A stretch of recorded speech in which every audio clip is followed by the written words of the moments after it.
Eu não sei você, mas eu adoro uma história de transformação. E no Cine Terapia de hoje, você vai ter uma análise terapêutica de um filme que tem uma história de superação de uma mulher que viveu uma grande transformação na sua vida, mas para isso acontecer, ela precisou passar por um processo, ela precisou desenvolver foco, disciplina, maturidade, resolver a sua desordem emocional e assim ela conseguiu desenvolver uma nova versão dela mesma, uma melhor versão capaz de alcançar novos resultados de saúde e nos seus relacionamentos. O nosso Cine Terapia de hoje é sobre o filme A Maratona de Britney. Fica comigo e você vai aprender como você pode desenvolver essas habilidades também para construir uma nova vida para você. O filme já começa mostrando um pouquinho sobre como é a vida da Britney, essa mulher de 28 anos que vive uma verdadeira desordem na sua vida. Ela é super desleixada, a gente vê o quarto dela ali todo bagunçado, ela chega atrasada no trabalho, ela toma bronca lá da sua chefe, que fala pra ela, você não se preocupa com as outras pessoas, que quando você se atrasa, as outras pessoas têm que fazer o seu serviço. Ou seja, você não tem noção de responsabilidade. E a gente percebe que a Britney, que tem 28 anos, que lá na hora da consulta médica, o médico fala a idade dela, ela não tem um comportamento compatível com uma adulta, com uma mulher de 28 anos. Ela tem alguns comportamentos como dormir demais, como não saber dizer não, né? Faz tudo para pertencer àquele grupo de amigas, né? Então ela é a amiga gorda engraçada, já que ela não pode ser a linda, a influencer, né? Porque ela tem uma amiga lá que é influencer. Ela é quem naquele grupo para pertencer? O que ela faz para pertencer àquele grupo? Ela é aquela gorda engraçada. Então ela tem esses comportamentos, né, de dormir demais, de comer muita besteira, de não ter responsabilidade. Deixa eu ver aqui os comportamentos que eu anotei, né? Dorme muito, falta de concentração. Ela faz uma voz de criancinha, né? Ela vive fazendo essa voz. Ela não tem opinião, a gente vê isso ao longo do filme. Uma amiga falando, mas o que você quer? E ela, não, tanto faz, né? Faz tudo ali para pertencer àquele grupo. Enfim, ela não quer crescer, né? Quando a gente vê os comportamentos da Britney, a gente consegue perceber que ela é uma adolescente emocional. Ela é uma pessoa imatura, mas a gente já vai saber, né? Ao longo do filme a gente descobre o que fez com que a Britney vivesse essa experiência de não conseguir amadurecer. Por que a Britney congelou na adolescência? Por que emocionalmente ela era uma adolescente? Ela teve um congelamento emocional, mas a gente descobre ao longo do filme por quê e eu vou te contar aqui nesse vídeo também. E como uma boa pessoa imatura, né, o que a Britney quer? Ela quer uma pílula mágica para resolver o problema da sua vida. Eu sei que você também já deve ter buscado esse caminho. Muitas vezes a gente busca o quê? Uma solução mágica, uma pílula mágica. E aí ela vai no médico buscando uma medicação. E eu me lembrei até do livro da nossa comunidade do mês de fevereiro, que é o Nação Dopamina, que fala muito sobre esse abuso de medicamentos lá nos Estados Unidos, né? E ela vai então no médico buscando uma medicação para melhorar a concentração dela, porque afinal de contas ela não dorme bem, né? Porque o médico até pergunta, você dorme bem? Ela fala, eu durmo muito. Mas será que você está dormindo bem? Né? Você descansa realmente? Então, lembra lá do que a gente trabalhou também na nossa aula da comunidade, do mês de fevereiro, que a gente abordou saúde plena, que a gente trabalhou a pirâmide de Maslow, as necessidades básicas do ser humano, né? Comer, dormir, ter um bom relacionamento sexual, né? Para aqueles que são casados. Né, ter uma vida sexual de qualidade. Inclusive lá tem uma parte também do filme em que uma amiga pergunta, né, quantos anos ela está sem ter relação sexual. No caso ela era solteira, né, mas é uma pessoa, né, que está aí no mundo, né, no mundo dos encontros aí, né, tem os seus próprios valores. E eu não quero entrar nesse mérito aqui, mas ela estava também há 4 anos sem ter relação sexual. Então você vê que a pirâmide, a base da pirâmide dela estava toda comprometida. Ela não estava suprindo as necessidades básicas para ter saúde. Então, como que ela ia ter uma saúde plena? Como é que ela ia ter foco, atenção? Né? Ela não conseguia ter esse foco e atenção. E como uma boa pessoa imatura, o que ela faz? Ela quer uma solução rápida. Ela quer algo que resolva rapidamente o problema da vida dela. Mas aí ela vai para a consulta médica e ela tem ali um choque de realidade. Porque o médico pergunta pra ela assim: você diria que você tem um estilo de vida saudável?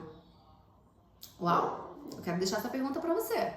Você diria que você que tá aqui me assistindo, você tem um estilo de vida saudável? Você cuida bem do seu corpo? Você cuida bem das suas emoções, da sua alma? Você tem uma saúde plena? Porque esse é o conceito de saúde plena pela própria Organização Mundial de Saúde. Não é simplesmente a ausência de doenças, é você ter um bem-estar físico, um bem-estar emocional. Isso é fundamental para que você tenha a sua saúde plena. E ali ela começa, então, ela tem aquele choque de realidade com o médico fala: eu não vou te dar essa medicação, eu não vou te dar essa pílula mágica, né? Você vai ter que viver um processo, assim como eu, assim como você. Não existe fórmula mágica para você alcançar os seus objetivos desse ano. Você vai ter que viver um processo. Não existe fórmula mágica para você se tornar uma mulher plena, para você ser plena na sua vida, na sua rotina e nos seus relacionamentos. Você vai ter que estar disposta a viver os processos. Isso é fundamental para o seu sucesso. E ali, então, na consulta médica, ela tem aquele balde de água fria, ela tem aquele choque de realidade. O médico começa a falar de vários problemas de saúde que ela está tendo por causa do peso. E ela, então, decide começar, né, a mudar a sua vida, a se autorresponsabilizar pela sua vida. E eu achei interessante que a gente tem que bater palma aqui pra Britney, né, por alguns pontos muito positivos que ela fez sozinha, ali por conta própria, né? Ela vai procurar uma academia, só que ela não tem dinheiro pra pagar, gente, academia, né? Porque ela tá num subemprego, enfim, ela não tem dinheiro pra pagar academia. Mas ela não para aí, né? Ela poderia ter falado assim, depois de uma outra consulta médica, numa outra consulta com o médico: ah, doutor, eu até tentei, sabe? Eu até tentei começar a fazer atividade física, mas eu não tinha dinheiro. Então ela poderia ter ficado na sua historinha, na sua desculpa. Mas vamos bater palma pra Britney, bater um aplauso aí na secção, porque a Britney, ela deu o jeito dela. Ela fala: já que eu não posso pagar academia, o que eu posso fazer? Ela pegou aquela roupa velha mesmo dela, ela pegou o tênis velho que ela tinha e ela foi correr. Então, fica aí pra você a dica, né? Não se apegue às suas desculpas. Dê um jeito. Dê um jeito, né? O que você pode fazer hoje para começar a mudar a sua vida? Outro ponto também que a gente tem que bater palma pra Britney, né? É que ela desenvolveu micrometas. Achei muito legal porque ela pegou e falou assim: eu vou correr. E ela: caramba, como é que eu vou começar a correr? Eu vou correr 1 quadra. E ela se dispôs a correr essa 1 quadra e depois ela sentiu aquela satisfação de ter realizado. E ela foi, aos poucos, aumentando o seu tempo de corrida, a sua quantidade de corrida. Então, é o que eu sempre falo aqui com vocês, né? Você tem um grande objetivo, fatia esse objetivo, parcela esse objetivo. Qual é a única coisa que você pode fazer hoje? Qual é a única coisa que você pode fazer essa semana? Traz esse conceito para sua vida para que você se sinta mais fortalecido, mais disposto. E você vai realizar aquele pequeno objetivo, você vai sentir dopamina no seu corpo, você vai sentir realização. Isso vai te fazer bem, isso vai te manter focada aí no seu grande objetivo. A Britney também, ela teve que aprender a dizer não. Ela teve que aprender a dizer não para esse grupo de amigos tóxicos que ela vivia, que ela estava inserida, que viviam chamando ela para beber, para comer sorvete. Então era uma menina magrinha, né? E ela convidava a menina: vamos correr comigo. E ela: você sabe, amiga, que eu não posso. Por quê? Ela estava num ambiente tóxico, onde não existia troca. A Britney, ela não sabia receber amor. Ela só sabia ali se doar, ser a prestativa, fazer... agradar aquelas pessoas para ser pertencente àquele grupo. Então ela teve que aprender a dizer não, e isso incomodou muito a amiga tóxica dela, que até insultou, né, humilhou, magoou muito ela com palavras, né, com atitudes. E ela teve que dizer não também para pessoas que ela amava, que ela tinha consideração. Achei muito legal quando o cunhado convida ela pra festa de aniversário e ela fala assim: não, gente, eu não posso ir porque esse dia é o dia da maratona, que eu tô me preparando, então eu não vou poder ir, né? Eu estou reinventando a Britney e não posso parar agora. Achei o máximo essa frase, né? Então, que você possa trazer pra você aí: eu estou reinventando, aí você completa com seu nome, e eu não posso parar agora. Então, eu tenho que me manter o quê? Focada. E foco é isso, é você dizer não para boas oportunidades também. Não é dizer não só para aquelas distrações, como ela disse lá para a amiga, né? Bebida, balada, que isso ia fazer mal para ela. Não, mas ela teve que ter foco para dizer não para uma boa oportunidade também de estar com a família, de estar ali celebrando, fazendo uma celebração, mas ela precisou, para se manter focada, dizer não. E a gente também vai precisar viver esse processo. A gente vai ter que dizer não para boas oportunidades, a gente vai muitas vezes ter que dizer não para atividades da nossa rotina que são até prazerosas pra gente, para que a gente possa manter o foco, né? Uma pessoa, por exemplo, que quer estudar para um concurso, que está estudando para um concurso, ela com certeza vai ter que dizer não para muitas coisas boas, para até eventos de família, muitas vezes, para manter o foco e conseguir atingir o seu objetivo. E aí, ela tem, né, ela começa a se relacionar com um novo grupo de pessoas. Ela sai desse ambiente tóxico, começa a sair desse ambiente tóxico e começa a se relacionar com um novo grupo de pessoas mais maduras, adultos, porque aquele ambiente que ela tá é um ambiente de pessoas super imaturas, né? E ela começa a se relacionar com esse grupo de pessoas mais maduras, mas ela tem muita dificuldade de estar com adultos. Tanto que tem uma cena lá que ela marca um encontro com um rapaz e ela tá lá na cama com aquele rapaz, eles vão começar um relacionamento ali, e o rapaz vira, e ela faz uma vozinha de criança, tá bom, para você, alguma coisa assim. E ele fala assim, poxa, para de falar com essa vozinha de criança, você pode ficar à vontade comigo, né? Você não precisa falar assim. E aí ela pega e pica a mula, vai embora, né? Não fica ali com aquele rapaz, tipo, perdeu o clima pra ela e ela vai embora, porque ela tem muita dificuldade de se relacionar com adultos, né? Com pessoas que tratam ela com respeito. Ela tem muita dificuldade nisso. E tanto que ela começa um relacionamento sexual, né? Ela entra num relacionamento conjugal com um colega lá de quarto dela, que também é um crianção. E interessante que ela não consegue ver a imaturidade nela, mas ela consegue ver a imaturidade no outro. E ela aponta, você é um crianção. Olha que interessante, como que às vezes a gente não consegue, né? Aquele versículo que fala assim, né? Tira o vergueiro do teu olho, né? A gente às vezes não consegue ver na gente. E tem um exercício que eu uso muito na minha mentoria, que é a janela de Johari, para ajudar a pessoa nesse processo de autopercepção. Então ela tem essa dificuldade, né? E por que ela tem essa dificuldade? Carol, você falou que ia contar pra gente o porquê que ela é uma adolescente emocional, porque lembra, por trás de todo comportamento tem uma história. Então agora é o momento de eu revelar pra vocês por que ela tem essa dificuldade de amadurecer, por que ela congelou lá na adolescência, por que ela tem essa dificuldade de se relacionar com pessoas que querem cuidar dela, com pessoas que se preocupam com ela, com esse novo grupo de amigos.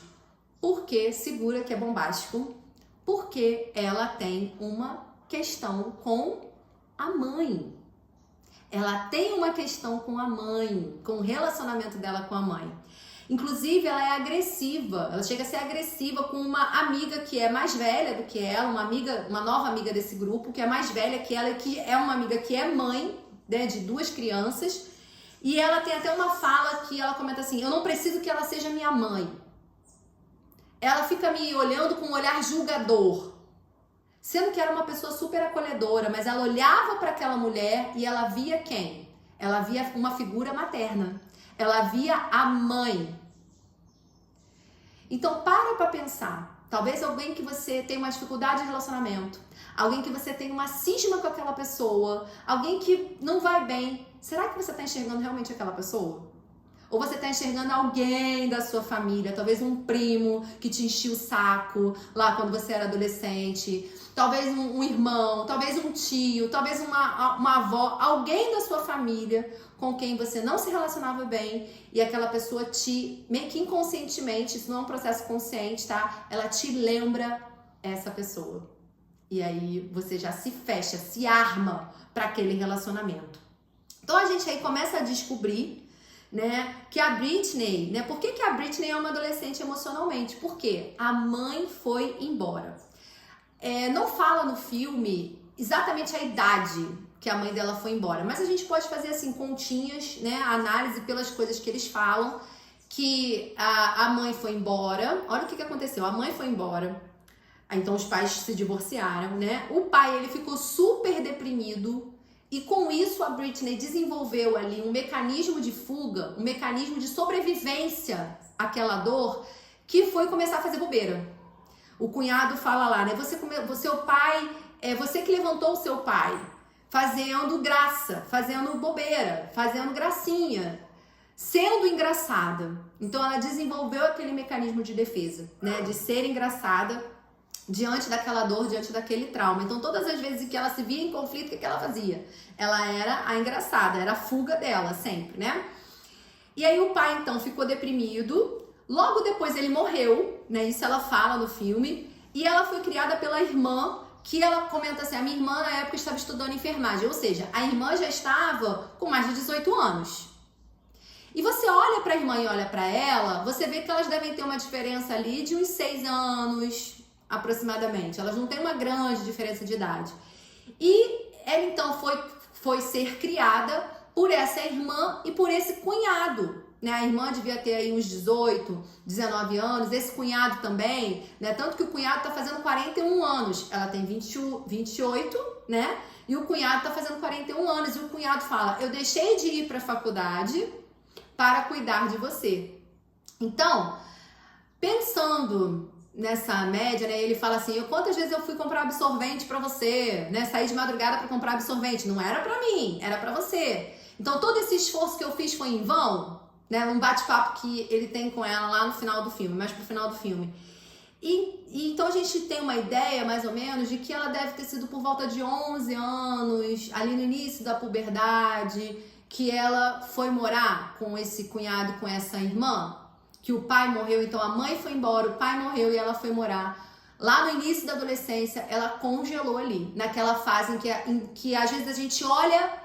Parece que é criança, tem comportamento de criança, mas às vezes a gente olha, parece que é um adolescente. A Britney é assim. Tanto que lá no início do filme, ela dá língua pra uma menininha, né? Um comportamento de quê? De criança. Não é nem um comportamento de adolescente. Então ela tá nessa fase de transição ali do início da puberdade, em que, ora a gente vê uma criança, ora a gente vê um adolescente. Quem tem filho nessa fase aí, de 11 a 13 anos... vai confirmar isso pra mim, que tem hora que eles querem agir como criança, querem brincar como criança, mas tem hora que eles querem, né, ter eu já sou um adolescente, querem ter os privilégios, né, de ser um adolescente. Faz sentido pra vocês? Essa conta aí do congelamento emocional? O que vocês acham? Deixa aí nos comentários. Então, esse cunhado, ele tentou fazer uma figura materna. Ele tentou, gente.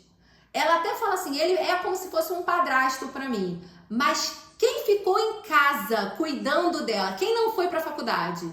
Foi o cunhado. A irmã estava na faculdade. A irmã estava trabalhando. E quem estava cuidando dela? O cunhado. E lá no final do filme, ele fala assim... Pois é, eu fiz de tudo para tentar resolver o problema da sua mãe, a questão com a sua mãe. Ele não fala sobre o pai. Eu fiz de tudo para suprir o seu pai. Não. Eu fiz de tudo para tentar minimizar o que você sofreu em relação à sua mãe. Então ele tentou, ele se esforçou para fazer esse papel da figura materna. Mas é claro que ele não conseguiu. Né? Ele fez de tudo, mas ele não conseguiu resolver esse BO que ela tinha com a figura materna. Então esse comportamento dela de não saber receber ajuda, esse comportamento dela de não saber receber amor, de não saber receber atenção, de ter dificuldade de estabelecer vínculos afetivos, né? Ela fala, não quero casar, eu não quero namorar, nós não estamos num relacionamento. Então ela tem essa dificuldade de estabelecer vínculos afetivos, isso tudo está relacionado com a partida da mãe. Com a mãe foi embora. Isso, né? Porque a mãe, ela tem esse papel de nos ensinar a receber amor, de formar vínculos e também de organização e nutrição. A mãe, ela tem essa função na nossa vida, de formação espacial, de manter ali a casa organizada, de cada coisa em seu lugar, né? Então, quando a mãe foi embora da vida dela, isso foi embora também. Então ela precisa voltar para casa e voltar a essa conexão com a mãe, restabelecer essa conexão para que ela possa viver uma cura completa na vida dela. Inicialmente, ela começou um processo de organização emocional que já ajudou ela a começar a colher frutos na vida, de mais disciplina, de mais maturidade, mas ela, ao meu ver, né, ela precisaria ainda de desenvolver um pouco mais essa questão, conseguir, mas é o primeiro passo, ela deu o primeiro passo para amadurecer e conseguir começar a enxergar essas questões. Ela ainda não tem consciência disso, ela não tem essa consciência que ela tem um problema com a mãe, ela não tem. Ela não tem. Essa consciência que eu tô trazendo pra vocês, ela não tem ainda. Isso pra ela ainda tá no campo do inconsciente, né? Ela tá sofrendo as consequências na vida dela, dessa partida da mãe, mas ela não consegue ter essa consciência. Talvez quando ela se tornar mãe, isso vai vir forte pra ela, podendo talvez até desenvolver uma depressão pós-parto.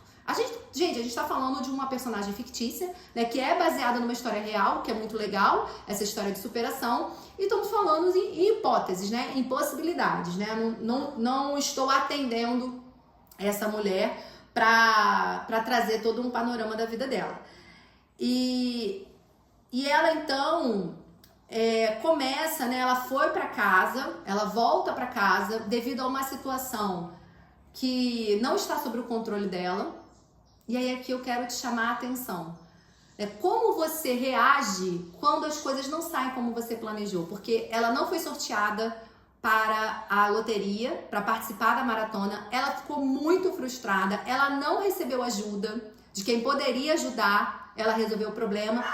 E ela não soube lidar com aqueles sentimentos. E eu quero te perguntar, né? A gente aprende, né, que nem tudo, né, está sob o nosso controle. Que a gente vai fazer a nossa parte, mas que podem acontecer situações que não estão sob o nosso controle. Mas aí então ela volta para casa, ela se machuca, ela se lesiona, ela volta para casa que ela foi criada lá com a irmã, com o cunhado. Ela tem uma recaída dessa responsabilidade por sua vida. A gente vê ela comendo besteira, a gente vê ela tendo comportamentos tóxicos. Mas ali também, numa conversa com o cunhado, ela decide crescer. Ela decide que vale a pena o investimento que ele fez na vida dela e que ela vai tomar então as rédeas da sua vida mais uma vez e agora como uma mulher realmente madura, adulta e não somente como uma adolescente. Então ela retoma os seus planos de carreira, ela vai procurar esses amigos, ela vai pedir desculpa e tudo isso é coisa de adulto, gente. A adolescente não vai viver esse processo, né? Ela ali já vai como uma adulta para esse processo. Então, para fechar, como você lida quando as coisas não saem como você planejou? Você esperneia, fica chorando, fica culpando as outras pessoas como uma garotinha? Ou você vive o seu luto, tudo bem, não saiu como eu planejei, você se sente triste, você percebe a tristeza em você vive o seu luto, você tira os seus aprendizados e levanta, sacode a poeira e vambora, dá a volta por cima, vamos continuar, porque... né, ainda tem muito para conquistar, então o que eu posso fazer diferente agora, novas estratégias, o que depende de mim? Ou você fica empacado ali, empacada, lamentando, esperneando, culpando as circunstâncias, culpando o mundo, culpando Deus, culpando a família, culpando todo mundo e não avança rumo aos seus objetivos. Como é o seu comportamento quando as coisas não saem como você planejou? Pois é, meninas, maturidade e autorresponsabilidade. Essa foi a pílula mágica que a Brittany tomou para dar jeito na vida dela, para alcançar os seus objetivos. E essa também é a pílula que você pode tomar para mudar a sua vida. Maturidade e autorresponsabilidade. Essa é a chave para você construir uma nova versão de você nesse ano. Um beijo grande e até o nosso próximo Cine Terapia.